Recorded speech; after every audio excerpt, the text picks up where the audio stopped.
And what I find in my own experience as I come home and clarify the difference between what I imagine to be happening and what is really happening, it allows me, at least to some degree, to approach life with more clarity, with more love, compassion, and freedom. Because naturally, in the what might appear to be the opposite of those things, fear, judgment, restriction, I feel terribly confused inside of myself about what's real.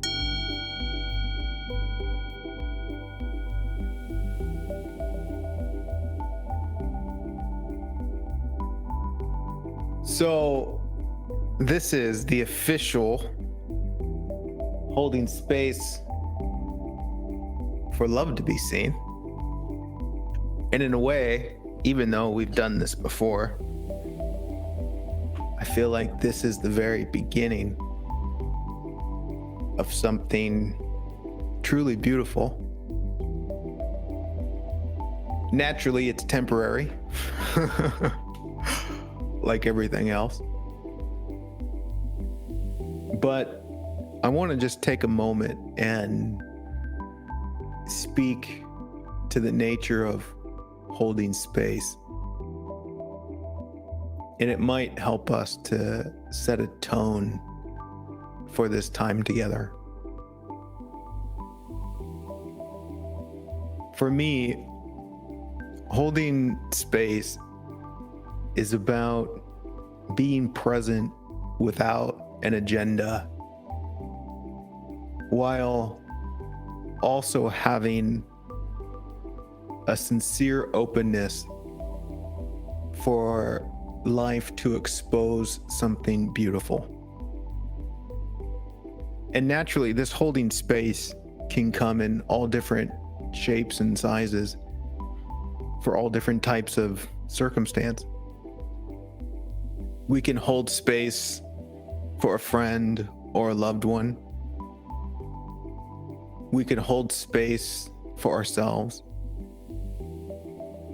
We can hold space in moments like this where we just show up together without an agenda and with a profound openness for a deeper truth and beauty to be seen. And it's quite fascinating because, in contrast, our traditional ways of showing up, which is completely understandable, but so often we're burdened by an agenda where we enter a moment with the hopes of getting something, maintaining something, holding on to something. There's an agenda that reaches beyond the present moment. And this is a playful disaster when it relates to connecting with ourselves, others, and life. And so these opportunities that we share with these live video broadcasts is an opportunity to connect with a more authentic and loving space.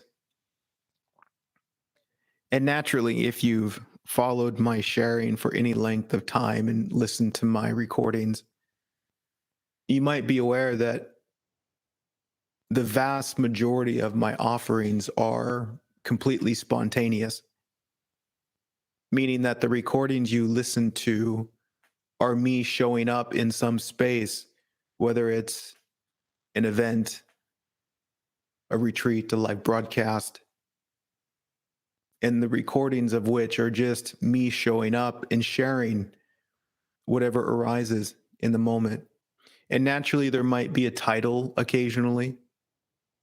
There might be some sort of focus of discovery. But really, I show up without a bunch of things to say, without a plan, so to speak. Because in my journey of doing this for over a decade, there's been a profound teacher in my experience, which is presence in life, which invites me to just show up empty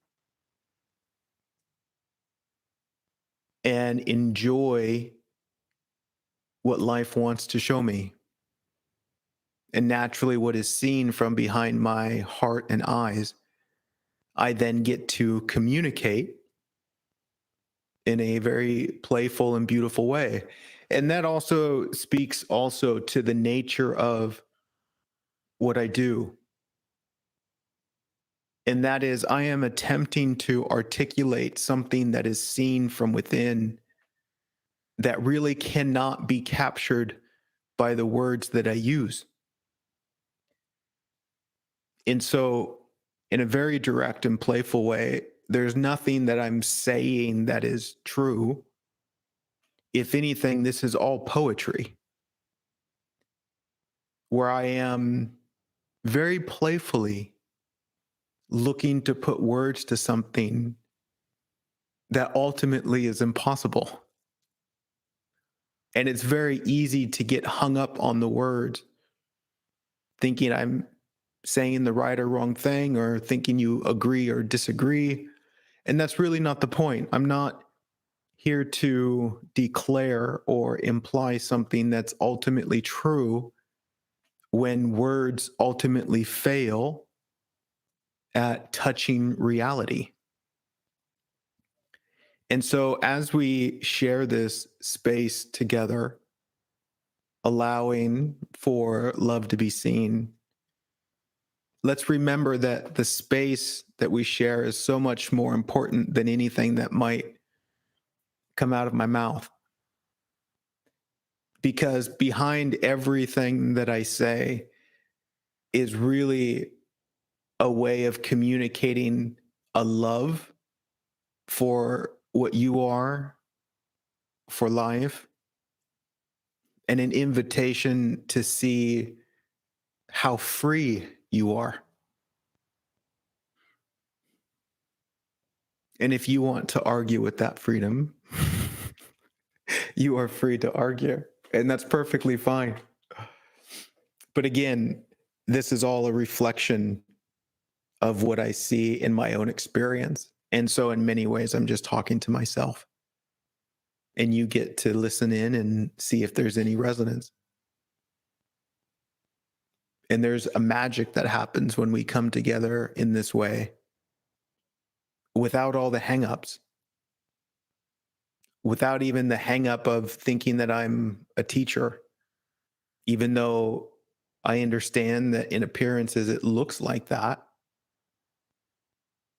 But for me, it's not what I'm doing. I'm looking within what I am. I'm seeing something beautiful and I'm sharing that beauty, which for me speaks to the fundamental point and opportunity of being human. Discover something beautiful on the inside of what you are and then share it with the world. And so, welcome. We're going to hang out here for another 50 minutes or so. And I'm going to share whatever arises. Don't really know what I'm going to talk about. There'll be some long pauses, some quiet spaces. And then as questions come in, I can speak to those questions. At the end of our time, we will rest in a very short and sweet guided meditation. And then hopefully when we're done, you'll recognize a beautiful invitation to continue your day with a spirit of love and play. So thank you. And we're going to just begin with a few moments of silence and just allow ourselves to really drop in to this space that we are sharing together.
It's a beautiful thing to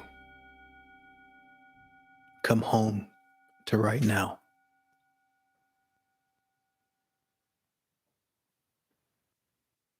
because I assume and I'm pretty sure that you, like me, can get so lost in the chaos of the mind that runs around in its imagination of the past and its imagination of the future.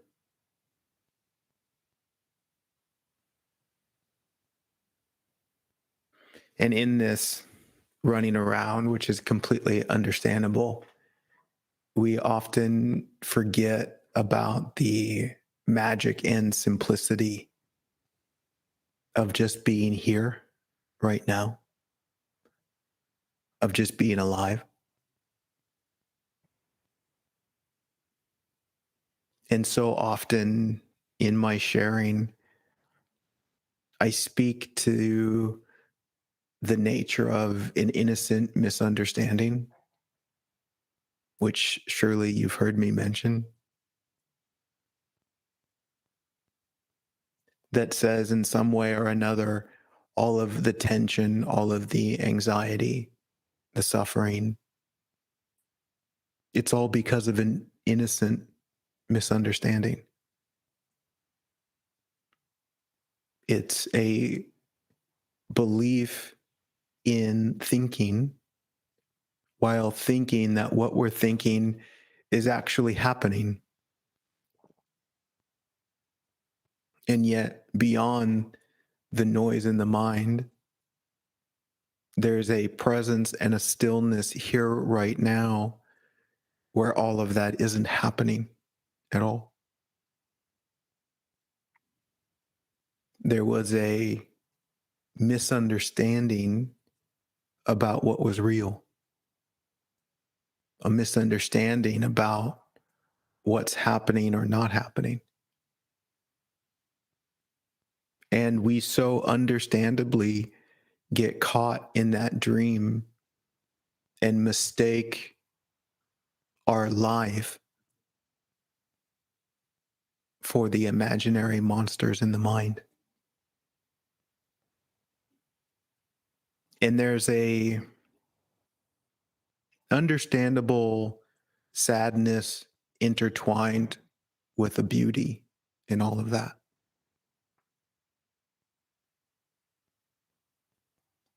And I don't insinuate that we can somehow not have that happen where we get lost in the mind's dream. But I would suggest that there is an opportunity to maybe develop or open up to a greater capacity to discern the difference between what we imagine to be happening and what is really happening. And this naturally speaks to the fundamental invitation of spirituality in its most authentic sense, which is to wake up to what's real, wake up to what's true, and to allow that discovery to replace the noise, inviting us back to life.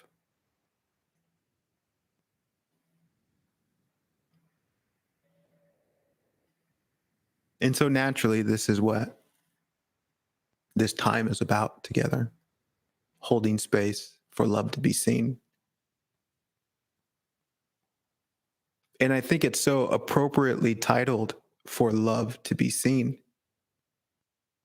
especially when looking in a spiritual context, because regardless of the spiritual tradition, they all point back to some flavor of love. And this is so intrinsically tied with the nature of what is real and true, love. And in many ways, it can sound silly. It can sound like just another fantasy. However, I feel that the more we investigate what is real and what is true, we can't help but recognize that there is a very real sense of love in the presence of what is real and true. Because naturally, as you become more present, you start to see that there is less and less to be afraid of.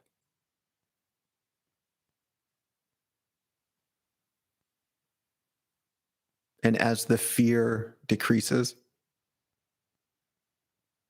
there's a beautiful recognition that it's okay to love.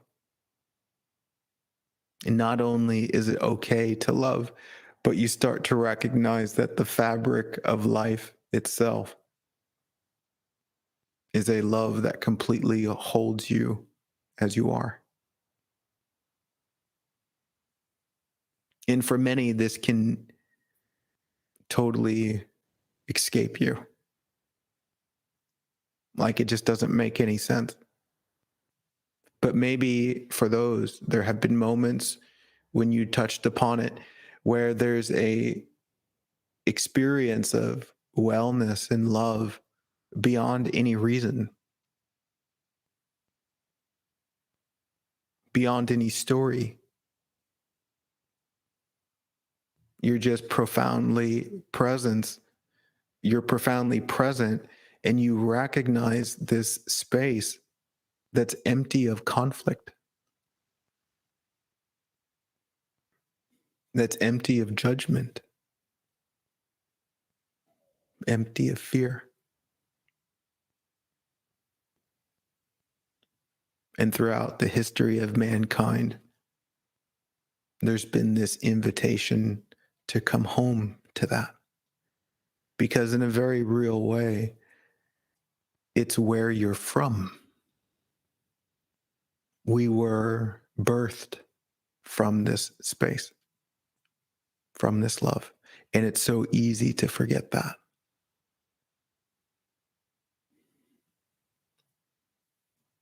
And so, how beautiful it is that to whatever degree, as we share this space right now, we can remember it. We can make contact with it, even if it's just a little bit.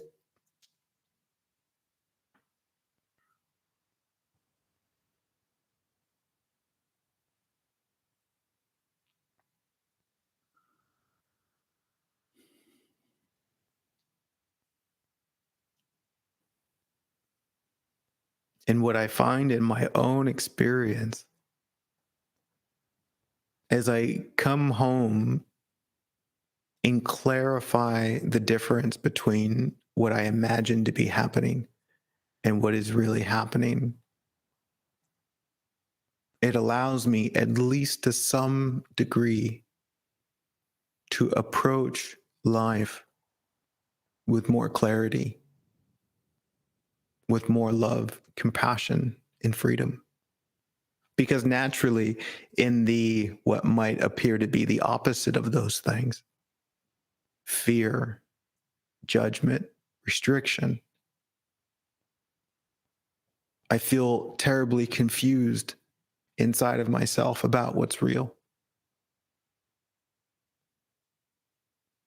I feel confused about what it is I want or where I'm going. And in that confusion, there's a lot of imaginary monsters that seem like they might be in the way. And naturally, this makes for a very problematic human experience where we can't relax, we can't enjoy, we can't love. And as I've mentioned, This is all because of a very innocent misunderstanding about what's really happening.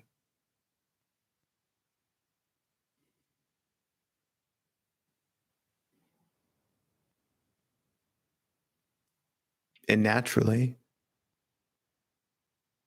every spiritual practice, regardless of its shape or form, is an invitation into presence. In fact, beyond just the spiritual label, we can look at the act of doing what you authentically enjoy as a doorway into presence.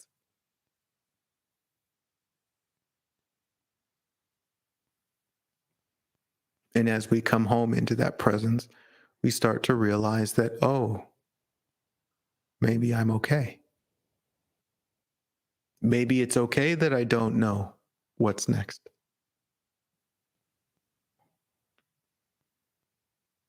Maybe it's okay to just be here right now and do the best that I can with what I have where I'm at. Maybe it's okay to just be alive.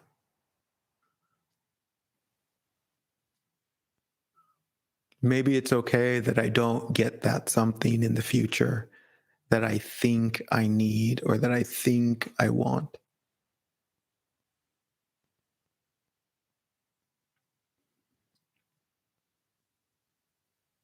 Maybe I'm okay as I am.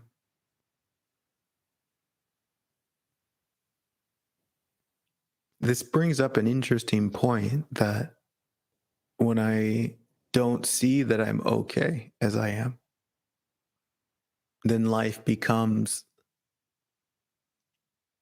a struggle that tries to get to a future where I am okay as I am.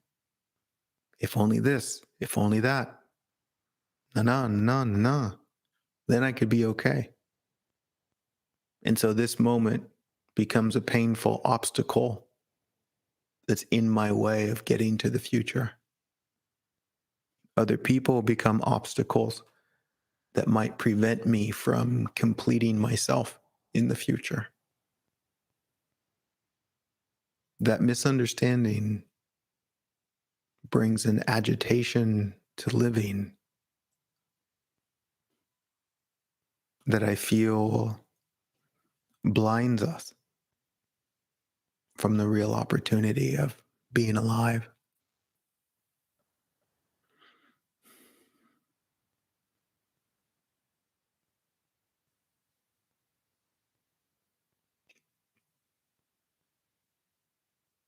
And so we hold space in this moment to allow the misunderstanding to be clarified, to also allow a beautiful forgiveness for the misunderstanding. Because the misunderstanding is understandable. Is it not? Oh, it's completely understandable.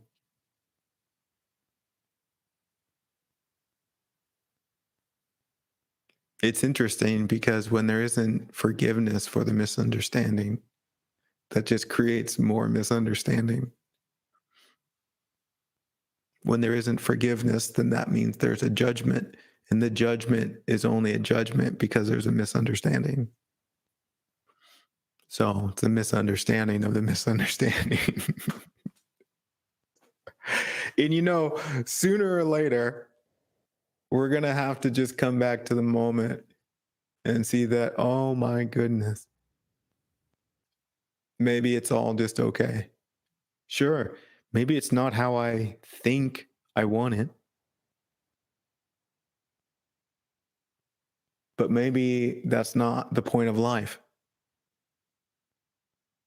to match how I think I want it.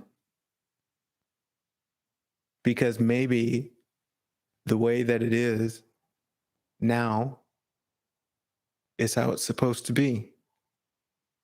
Not saying that it might not be different tomorrow, but right now, maybe it's how it's supposed to be. In the same way that I could be arguing with the weather and saying, oh, it shouldn't be like this. It's such an inconvenience. It's in the way. Well, I understand you see it that way, but maybe the weather is as the weather is so that life can be life. Maybe the weather doesn't do the weather so that you can get to where you think you're supposed to be in the future. Maybe that's not the point of life. Again, speaking to another misunderstanding about the point of life. So often in our conditioning, we've been sold this fantasy that life is about some image of tomorrow that says, if only you can make it how you want it to be, then you'll be whole, then you'll be complete, then you'll be lovable. And I have to ask my favorite question: how's that going? And again, talking to myself, it's not going too well. And I have to recognize that that game is being played and then come home and see what's true. And in that truth, I discover that, oh, there's a beauty in this weather right now. Not too long ago here in Sintra, Portugal, there were some crazy thunderstorms, lightning right over my house, torrential rain. And I kept wanting to go outside and do my walks that I do every day.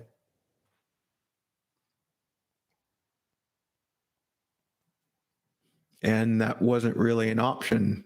I wasn't looking forward to the risk of getting struck by lightning. And it was kind of comical because, yeah, there was something that I wanted to do. There was something that I was used to doing, that I enjoyed doing. But yet the weather wasn't accommodating. And so I could argue with that. I could fight it. I could curse and judge life, proclaiming that life's making a mistake because I can't have what I want. Or I can relax. And then the rain stops. The thunder subsides. No more flashes of light.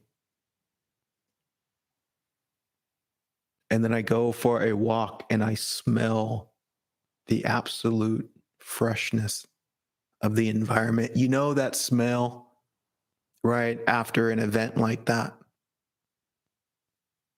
It's so beautiful. And then I look around and I see how green everything is. And I realize once again, wow, it can only be this beautiful because of the rain.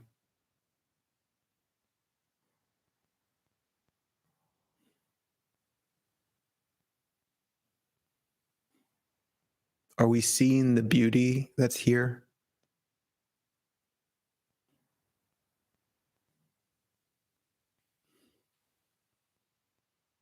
Are we open to seeing the beauty? Or are we so obsessed with getting what we think we want? And is that obsession creating an unnecessary conflict that doesn't allow us to be present and honor the miracle of life itself?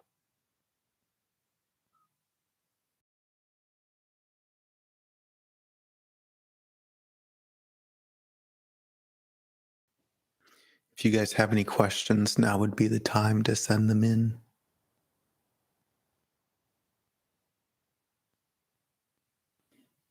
And if not, we can just enjoy the space. Might have some more things to say.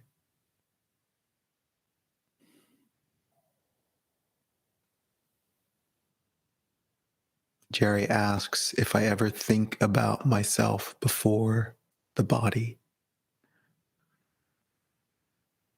He finds this question amazing, as most people are fixated on after death. Quite a weird journey into self, and I enjoy not having answers, but can make us feel more universal. I feel you in that, Jerry.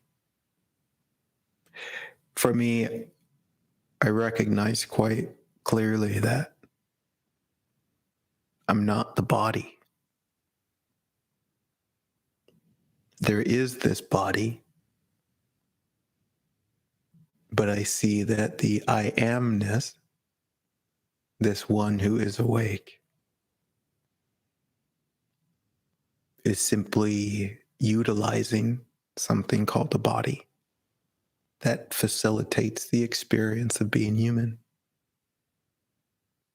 And yet what happens to the body isn't happening to what I am, in the same way that what happens to a car isn't happening to the one who owns the car.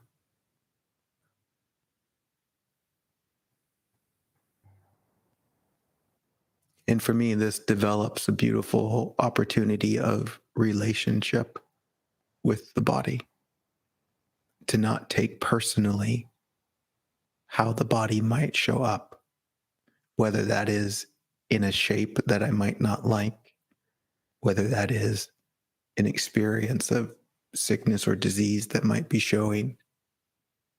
Rather, it's simply something that's happening that's asking for my loving attention, rather than it's something that's happening that determines the worth and value of what I am, which is often the source of conflict. Taking it personally, thinking that it means something about you, and it does not. Again, another innocent misunderstanding. How silly it would be to think that if somebody scratched my car, not that I have a car, but if somebody scratched my car, that it means something about me. Even to the degree if somebody said, I don't like your car, to think that it means something about me. It does not. And so, yeah, such things are really beautiful to see.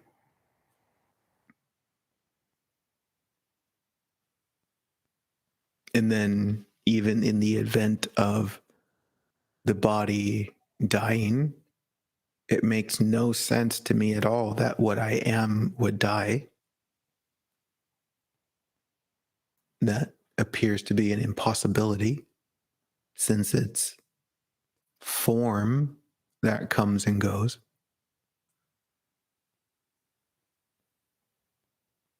And it's just a transformation of form. And the awareness within that form also transforms. It doesn't end. There's nothing that ends. Everything just transforms into a new experience, which is also a new experience that contributes to the whole of life.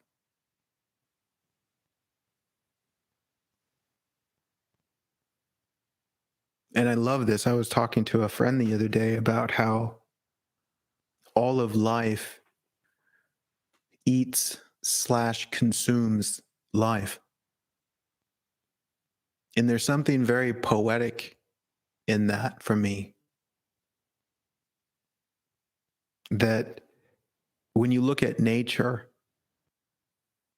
animals eating animals, animals eating plants, plants eating plants, what is alive consumes that which is alive, so that life can continue being life. We as human beings consume that which is alive, so that we can continue being alive.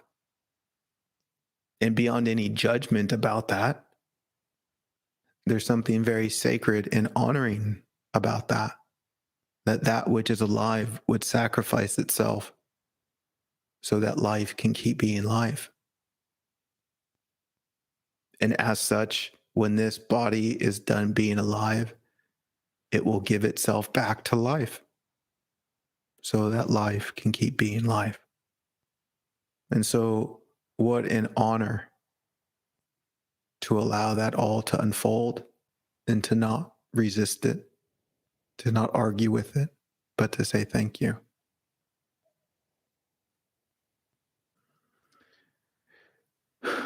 Sonny asks, any thought on how to support an 18-year-old son who struggles to ask for help? He needs me to hold space for him, but I find it difficult to sometimes be there for him in an emotional sense. Let's look at that.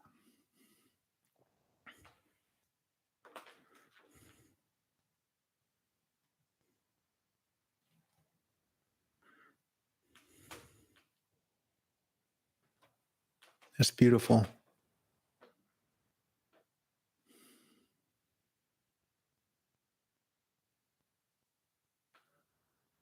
You know, there's something that you say in here that jumps out at me. And it's the line, he needs me to hold space for him.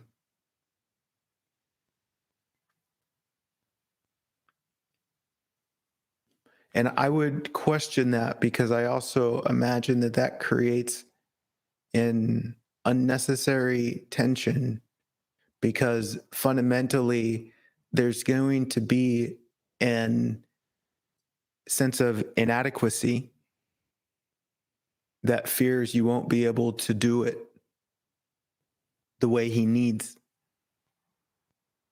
almost as if it's up to you to do something, which comes with an outcome, an agenda. And fundamentally, the future is unknown. So if it comes with this expectation, then there's the chance that you might not reach that expectation. When maybe it's possible that we don't really know what he needs. Maybe there's a profound truth that says, wow, I love you, but I don't know. I wish I knew. But what I do know is that I love you. And I'm sorry if you're hurting. I'm sorry if you're struggling.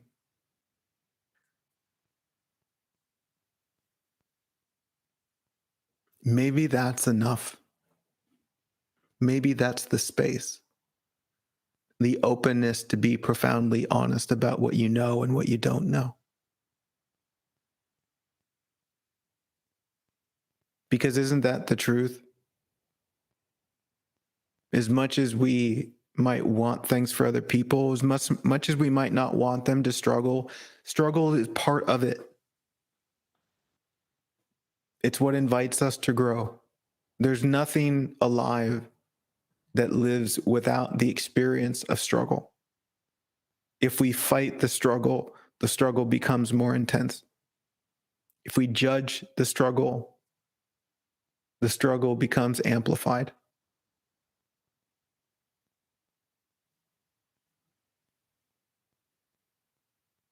And I find that there's a beautiful opportunity, especially in this dynamic of supporting a child as they travel this journey of being human that can be so confusing, is to just be profoundly honest.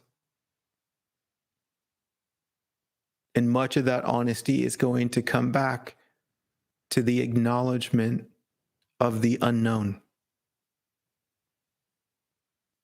And then in that unknown space, just like this space that's held right now, it's like, I don't know what to talk about. I don't know what to say, but something shows itself.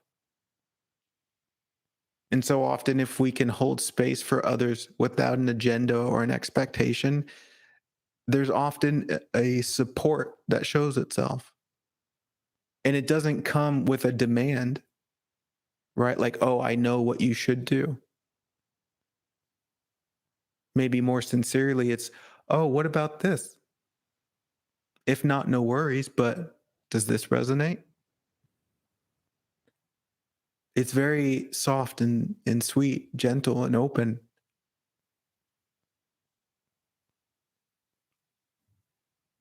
That feels good. And from your son's perspective, I would imagine that the openness that is surrounded in a authentic love will be more than enough. Because as with all of us as human beings, and hear me here, what's the real struggle, right? Because on the surface, there's all these different things we think are the struggle, right? Like, what am I going to do with my life?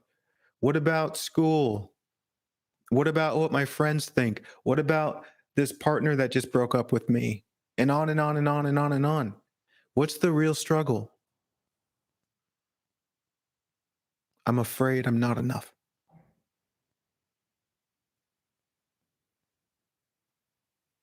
I'm afraid that love might be lost. I'm afraid of being afraid. Something in us cries out that says, can I just be held in my confusion, in my fear? Can it just be okay that I feel as I do?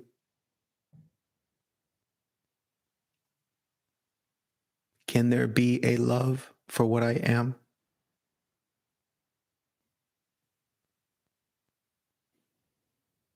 And I think in the parenting dynamic, there's a profound opportunity to extend that space, even though, sure, not perfect at it.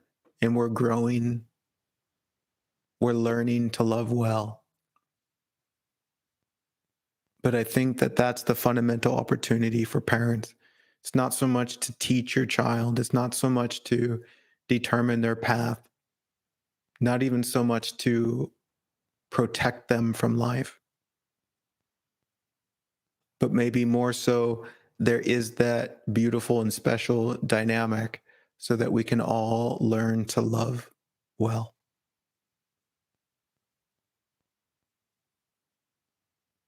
Because fundamentally, every human being is connected to life in a beautiful way, to where there is guidance, there is support, there is direction.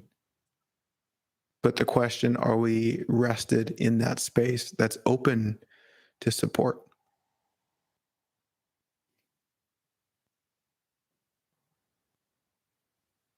And we can invite that for those we love.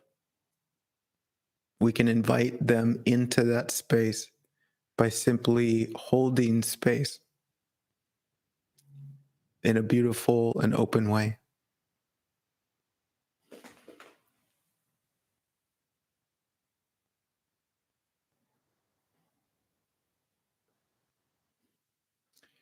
Jesse asks, how did you come to this revelation about the vision of this beautiful life beyond one's obsessions?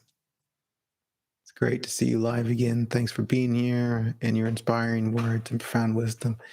How did I come to this revelation about the vision of this beautiful life beyond one's obsession? I'll tell you exactly how. Through failure, through pain, through suffering, through life not going how I wanted it to go, through life seemingly ripping away everything that I was holding on to. And all of this was life's invitation that says, bro, open your eyes. See what I've already given you. See that life isn't about what you're thinking it's about. And this is what suffering teaches me, continues to teach me as I get lost in thinking that life is about something other than life being life. And life being life includes the life of what I am, which is the sincerity of what I am, not the facade of who I want to be, but the authenticity of what I am as a human being that's here to be human, right? And recognizing that, oh my goodness, it's okay. It's okay to just be human, which is to be sincere, to be authentic, to feel what I feel. It's okay.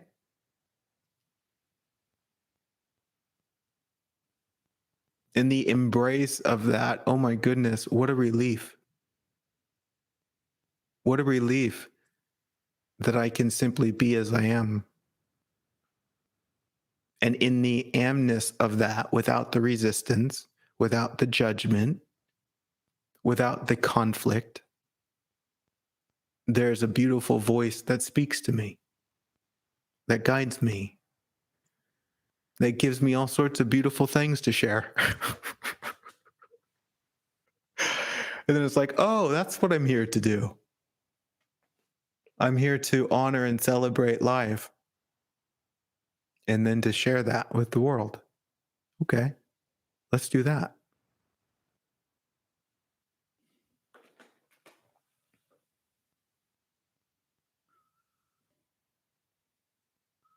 Thanks for that question, Jesse.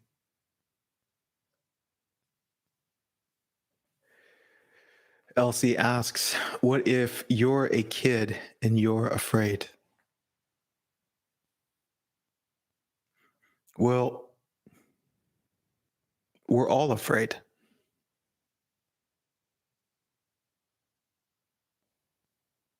We're all afraid. Being afraid is a profound pointer and teacher. And what I would encourage is an absolute okayness with being afraid. In the way of the world, in its insecurity, is afraid of being afraid. We think that if we're afraid, then it means we're doing it wrong. If we're afraid, it means we're less than.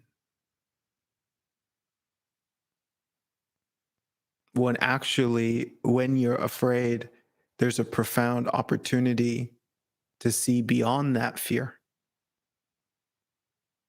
And if you're afraid of being afraid, you will reject being afraid, which means you're not open to the lesson in being afraid. And so, if you are a person, old or young,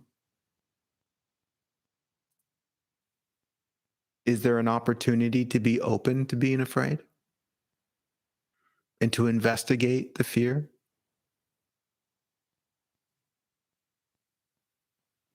What I find so beautiful about being afraid is inquiring about the deeper fear. Because there's so many stories about what we're afraid of. Afraid about this, that, and the other thing. But I think there's a deeper invitation to connect with something more authentic about the fear.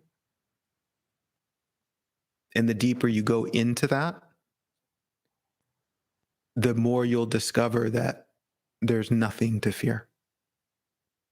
And we can't discover that there's nothing to fear unless we allow ourselves to be afraid and look at what we fear.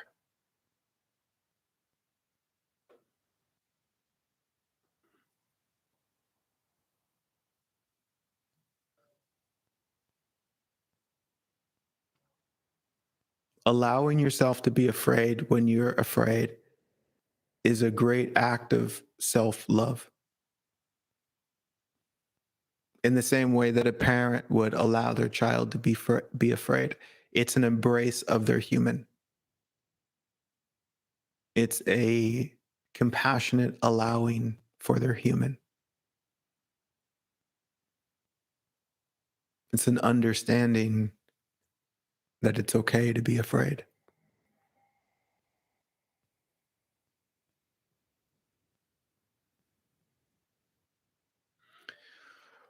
All right. We've got about 5 minutes left. And we're going to just exit with a very short guided meditation. And then we will continue on in our day or our evening with much more space, much more gratitude, much more love.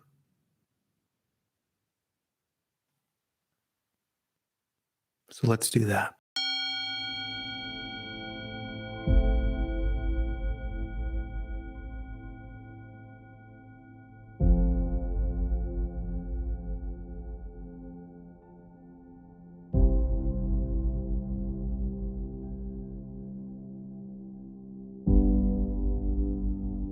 We are going to invite ourselves into the depth of this moment.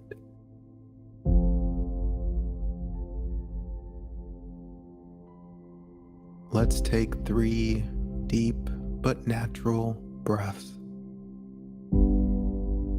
And on the inhale, we are going to invite life into our heart. And on the exhale, we are going to release any tension, fear, and anxiety.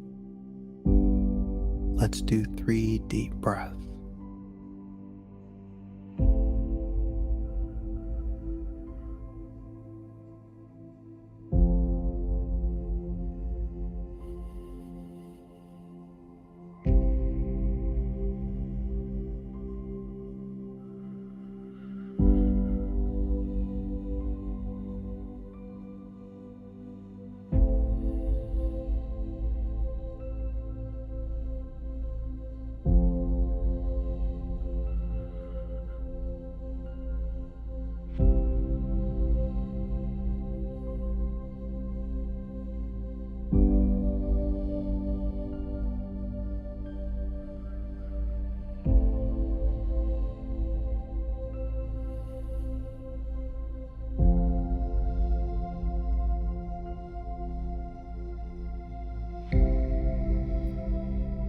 Let's just experience a profound gratitude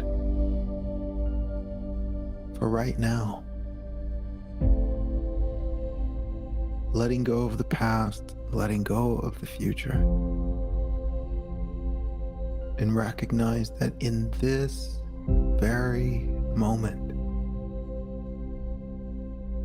all is well.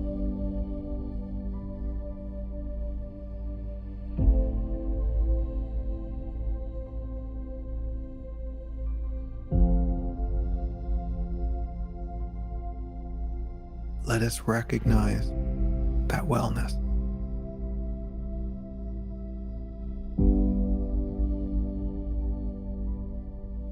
Let us recognize that the monsters we imagine aren't really here right now.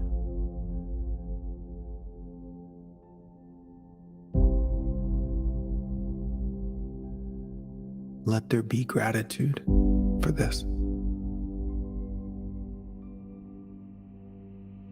All the ways we imagine that we're being rejected, that's not here right now.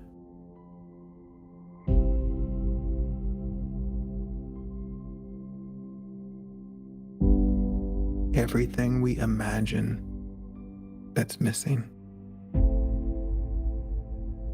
And yet there is nothing missing right now.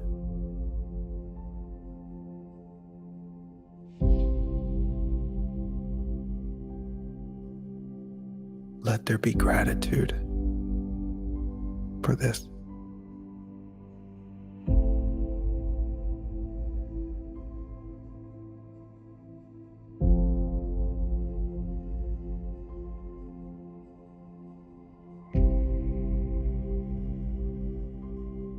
Let's take 3 more deep breaths and really recognize the profound nature of this truth, that beyond the noise, right now, we're okay.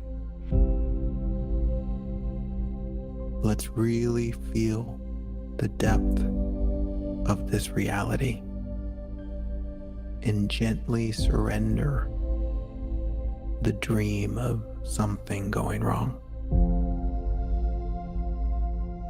Let's take 3 deep breaths.